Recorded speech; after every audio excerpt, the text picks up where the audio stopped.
Hello दोस्तों, कैसे हैं। आज एक और दिन निकल गया मार्केट का। 13 सितंबर हो गई, ट्यूसडे।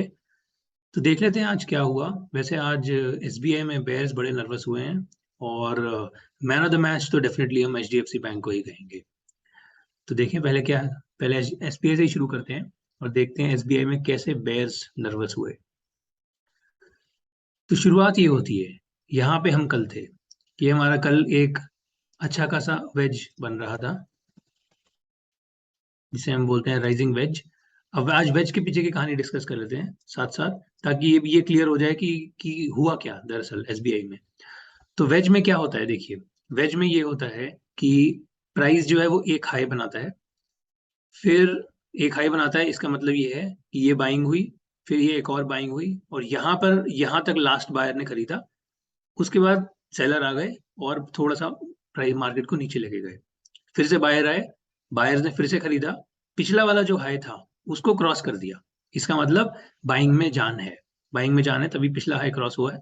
तो पिछला हाई क्रॉस हुआ, फिर उसके बाद वापस से सेलर आए, और इन बुल्स में जान तो थी लेकिन इतनी नहीं थी कि इसको पूरा ऊपर ले जा सके। तो प्राइस वापस नीचे आ गया। चलो, अच्छी बात है। फिर उसके बाद फिर से ये वाला जो हाई, अब पिछला हाई जो बनता है, हाई नंबर 2, ये भी क्रॉस होता है।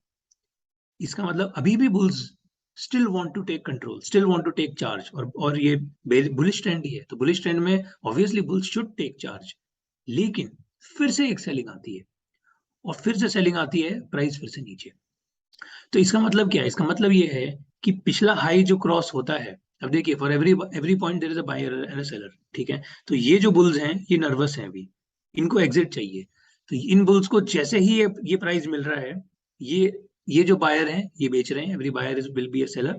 तो ये बायर बेचता है, अगला बायर खरीदता है, अगला बायर इस फिराक में खरीद रहा है कि प्राइस और ऊपर जाएगा, लेकिन प्राइस ऊपर नहीं जाता, वापस नीचे जाता है। तो इसका मतलब बाइंग में स्ट्रेंथ नहीं है। Weak hands are buying, strong hands are not buying. फिर से तीसरी बार यही होता है। तीसरी बार फिर से प्राइस ऊपर जाता है, ये वाले बायर्स ने अब एग्जिट ले ली, इन बायर्स ने भेज दिया, या तो मार्जिनली लॉस में, या हल्के प्रॉफिट में, या इक्वल पे। लेकिन अगले बायर ने जो खरीदा, अब उसमें भी स्ट्रेंथ नहीं है, वो भी प्राइस को फिर से प्राइस वापस नीचे ही जाता है। तो जो स्ट्रॉन्ग हैंड्स हैं वो मार्केट को अभी नीचे ही ले जाना चाह रहे हैं। This is where wedges are formed, ठीक है। तो वेज की स्टोरी ये है कि जब भी वेज बनता है, चाहे ऊपर की साइड में या नीचे की साइड में, अगर ट्रेंड में वेज बन रहा है तो usually it's an indication of some kind of reversal in trend, ठीक है। अब वो रिवर्सल कितना होगा ये कह पाना मुश्किल है। जनरली ये जो वेज का जो लो पॉइंट है, यहाँ तक प्राइस जाता है, फिर उसके बाद अगर यहाँ से बाउंस होता है तो यहीं से शार्प बाउंस हो जाता है, नहीं तो यहाँ से भी और नीचे जा सकता है प्राइस, दोनों कहीं भी जा सकता है। बट जनरली स्टोरी ये है कि बुल्स जो हैं वो स्ट्रांग नहीं है, और बेयर जो है वो बार बार बुल्स को नीचे की तरफ धकेले जा रहे हैं। तो इसीलिए प्राइस जो है वो कहीं ना कहीं नीचे जाने की टेंडेंसी रखता है। This is what a wedge indicates. अब ये वेज जो है ये कल बन चुका था हमारा, ठीक है। ये वाला एक बेसिक वेज का जो स्ट्रक्चर है ये कल बन गया था। आज की आप पहली 75 मिनट कैंडल देखिए, कितना बड़ा फॉल है, ठीक है। इतने बड़े फॉल के बाद I was also looking for bearish continuation, कि चलो यहाँ 75 मिनट देखने की जरूरत ही नहीं है। 15 मिनट पे ही क्लियरली दिख रहा था कि 15 मिनट, ये आधे घंटे बाद ही ऐसा लग रहा था कि एसबीआई का प्राइस जो है ये नीचे जाएगा, ठीक है। ये नीचे जाता भी है, बहुत अच्छी बात है। तो ये सारे के सारे यहाँ पे देखो सब बेयर्स बने हुए हैं। अब जनरली क्या होता है, जो इतनी बड़ी जो कैंडल्स बनती हैं, जैसे मारूबोजू कैंडल्स बनती हैं, इन मारूबोजू कैंडल्स में जितने भी प्रो ट्रेडर्स होते हैं वो अपनी बेरिश पोजीशंस को पार्शियली एग्जिट करना शुरू कर देते हैं। तो अगर किसी ने यहाँ पे बेचा, लेट्स से ये प्राइस है 557.6, तो उसने जब ये वाला फॉल देखा, लेट्स से 555.95, तो ये ₹1 में लेके निकल गया। फिर उसने ये वाला फॉल देखा 554.3, तो ये ₹3 देके निकल गया, ठीक है। तो जो प्रो ट्रेडर हैं वो इस टाइप के फॉल पे अपनी सेल पोजीशन को बाय करते रहेंगे, एग्जिट करते रहेंगे।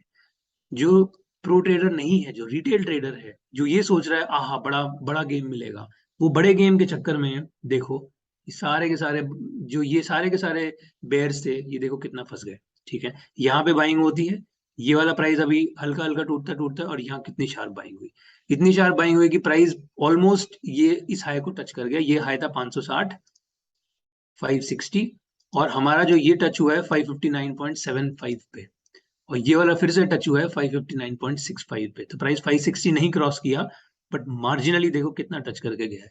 तो ये जितने भी बेयर्स थे यहाँ पर, इन्होंने मोस्ट लाइकली या तो यहाँ खरीदा है, या फिर यहाँ पे लॉस में या फिर नॉन प्रॉफिट नो लॉस पे ही खरीदा है। ठीक है, तो ये बेयर्स जो है, ये सारे के सारे बेयर्स हुए नर्वस। और अब देखना ये है कि theoretically as per the technical analysis theory ये वेज अभी भी इंटैक्ट है।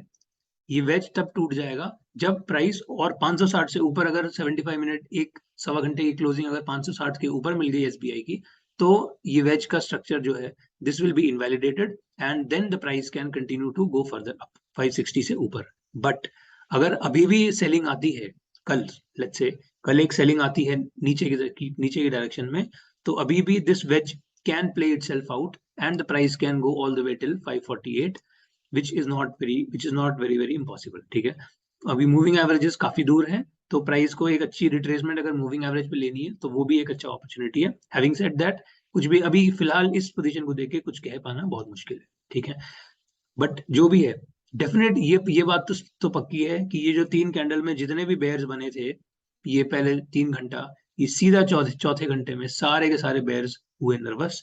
और अब या तो इन्होंने ऑलरेडी एग्जिट कर लिया है लॉस में या नो प्रॉफिट नो लॉस पे, या फिर इंतजार कर रहे हैं कि अगर प्राइस 560 से ऊपर गया तो ऑब्वियसली ये सारे के सारे बेयर्स लॉस पे ही बाय करेंगे, या फिर अगर अगर कल वापस नीचे प्राइस उतरता है तो they can think of some kind of profit in this situation in this wedge. Okay, तो ये था एसबीआई। अब देख लेते हैं आज का मैन ऑफ द मैच। तो लेकिन मैन ऑफ द मैच देखने से पहले निफ्टी और बैंक निफ्टी देख लेते हैं। तो बहुत बढ़िया प्राइस एक्शन रहा इनफैक्ट आज निफ्टी और बैंक निफ्टी दोनों में 0.75% दोनों ही 0.75% ऊपर है। तो ये प्राइस एक्शन अगर सिंपल देखें तो ये देखो, ये कितनी अच्छा एक गैप अप एंड देन उसके बाद प्राइस कंटिन्यूएशन कैंडल। ओके, अब ये दोजी नहीं है, ये किसी भी टाइप का वो नहीं है, ये एक मॉर्निंग, ये एक स्टार हो सकता है, इवनिंग स्टार, अगर कल वापस से एक सेलिंग आती है तो। अगर वो नहीं आती तो we can target that finally the price has gone above 18,000 से ऊपर प्राइस क्लोज भी हो गया 18,070 पे। It's a good bullish signal and we can expect the price to continue further up. The only criteria ये इज दिस, अगर ये वाली कैंडल कल बन जाती है वापस गैप डाउन पे, तब एक खतरे की घंटी हो सकती है मार्केट के लिए। Otherwise I think it's good move. बहुत अच्छी बाइंग आई है दोनों निफ्टी में भी और बैंक निफ्टी में भी। इसमें देखो ये वेज अच्छा खासा था, पर ये वेज कहीं ना कहीं ब्रेक होता ही दिख रहा है, and if this wedge breaks the price continues upward. ठीक है, तो ये एक this looks like a good price action. Again I will technical analysis में सारा गेम यही है कि you have to be prepared for both eventualities. आपको दोनों साइड की तैयारी करके रखनी है अगर आप पोजीशन बनाते भी हो तो भी वर्स्ट केस लॉस की तैयारी करके ही रखनी है। तो ये अच्छा बुलिश एक्शन है अगेन हैविंग सेड दैट, ये वाली कैंडल अगर यहाँ पर रिपीट हो जाती है तब ये बुलिश थीसिस इनवैलिडेट हो सकती है हमारी। तो चलो इसी के साथ देख लेते हैं आज का मैन ऑफ द मैच। आज का मैन ऑफ द मैच रहे एचडीएफसी बैंक।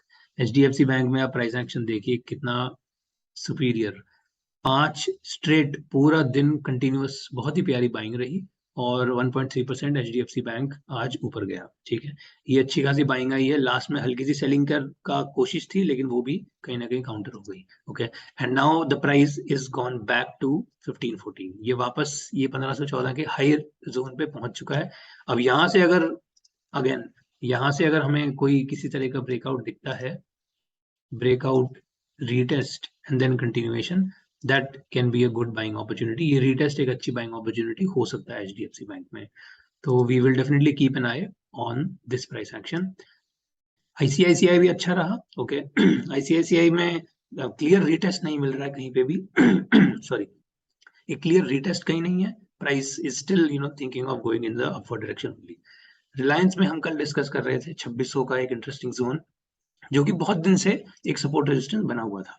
तो आज देखो प्राइस यहाँ से खुलता है हल्का सा नीचे जाता है 10:15 बजे एग्जैक्टली 2600 पे टच होता है। देखो 2600 2600 2600 10:15 सीधा 2600 पे बाइंग और प्राइस वापस ऊपर। ओके, तो प्राइस वापस ऊपर जाके 2600 कंफर्टेबली क्लोज करके प्राइस हैज स्टॉप्ड एट 2619।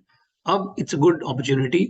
अब मुझे लगता है कि ये प्राइस 2660 एंड फर्दर अप जाएगा। Okay, it looks like a good bullish push. एक बुल्स का स्ट्रेंथ जो है वो प्राइस में दिख रही है, विच इज सो अगेन ये जो हमारा जोन था पूरा का पूरा, ये दो दिन की जो सेलिंग थी, ये 2 दिन की बाइंग से बराबर तो हुई थी, बट ये जो लास्ट वाला जो ऊपर का जो पॉइंट था 2600, ये अभी तक भी नहीं टूटा था इतने सारे दिन, आज ये फाइनली जाके टूट गया. So this gives a good strength that now the price looks like the price is ready to go up. Okay. और अगर price ऊपर जाने के लिए तैयार है तो we can see these kind of zones.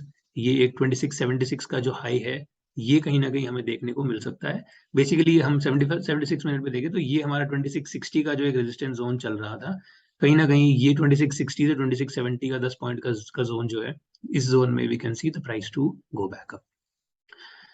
ठीक है. बाकी तो और एज सच, हाँ, और एज सच कुछ नहीं है. एल.एन.टी बहुत बढ़िया बुलिश चल रहा है, वो हम पेनेंट के ऊपर. सो ये जो पेनेंट बन गया था, पेनेंट का ब्रेकआउट हुआ था 2 सितंबर को, इसके बाद ही कहीं ना कहीं हमारा बुलिश एक थीसिस डेवलप बन गई थी for the price to go all the way till 2077. तो अभी प्राइस उस रास्ते में ही है, तो देखते हैं अभी कहाँ जाता है प्राइस. अभी तक तो it's still continuing to go upward.